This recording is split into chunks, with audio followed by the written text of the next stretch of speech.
Улсын их хурлын гишүүний халдашгүй байдал гэдэг нэг ойлголт байна. Бас дахиад Монгол улсын үндсэн хуулийн дээр төр хуулийг дээдлэх ёстой. Тэр нь ямар хуулийг дээдлэх ёстой вэ гэвэл эрүүгийн хэрэг хянан шийдвэрлэх тухай хуулийг дээдлэх ёстой.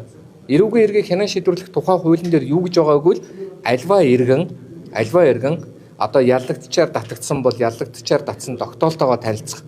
Аливаа иргэн сэрдэгж байгаа бол хуулийн байгууллага үндэслэлтэй гэж үзвэл одоо хуулийн хүрээнд цагдан хойрох, баривчлах, биедэн үзлэг хийх, одоо мөрдөн шалах ажиллагааны өрөөнд нотлох баримт цуглуулахын дагав орон баримт үзлэг хийх эрхтэй. Гэтэл 41-ийн 7 дээр улсын их хурлын гишүүн ямар ч гэмт хэрэг хийсэн, тэр үтгэл захиргааны зөвчил гаргасан болвол тэднийг одоо ямар нэгэн байдлаар тэдний одоо эрхэнд халдаж болохгүй. Тэгээд зөвхөн энэ хуулийг үйлчлэнэ. Их хурлын тухай хуулийг үйлчлэнэ. Өөр ямар ч хууль үйлчлэхгүй гэд бичсэн байсан. Тэгэхээр энэ хуулийг үндсэн хуулийн цэцэд өгөө.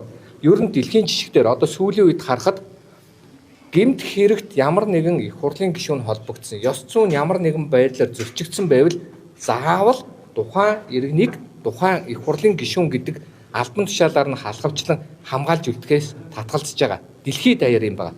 Тийм учраас хамгийн хатуу байсан Франц бол жишээлбэл маш олон хуулиудаа одоо өөрчлөөд ингэ явсан. Улсын их хурлын халдашгүй байдал, дархан байдал гэдэг бол хууль санаачилсан, хуультайгаа холбоотой асуудлаар мөрдөгдөж болохгүй, мөшгөгдөж болохгүй, ярьсан үгэндээ хариуцлага өргөж болохгүй, санаачилсан хуулиндаа хариуцлага өргөж болохгүй байхгүй юу? Гэтэл энийг очиод гэмт хэрэгтний хорогдох үүр болгоцсон. Нөгөө үүрийн цэвэрлэх гэхээр энэ бол их хурлын гишүүний халдашгүй байдал гэсэн ийм зүйл хэлж байгаа нь буруу. Тийм учраас Монгол улсын ерөнхийлөгчийн санаачилсан хуулийг яаралтай гормоор батлах ёстой. Хэрвээ батлахгүй бол энэ бол дараагийн улс төрийн маш том акц өргөнөх байхаа гэж би харж байна.